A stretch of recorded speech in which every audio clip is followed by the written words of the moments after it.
Welcome back to ClearTask. Today we're going to cover a quick and easy way to convert your data from a Word document straight into Microsoft Excel. Let's get started. First, open the Word document that contains the data you want to transfer. Now we need to save this file as a plain text document. To do this, click on File in the top left corner, then select Save As. Choose where you want to save the file. Your desktop is usually the easiest spot.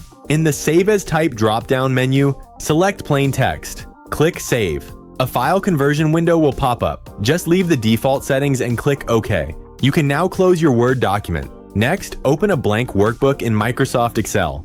Go to the Data tab at the top of the screen.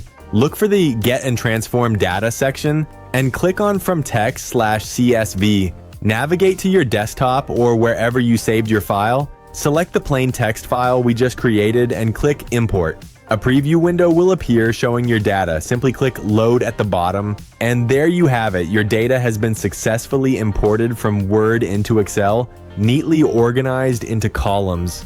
If you found this video helpful, be sure to subscribe to ClearTask for more tutorials. Thanks for watching, and I'll see you in the next one.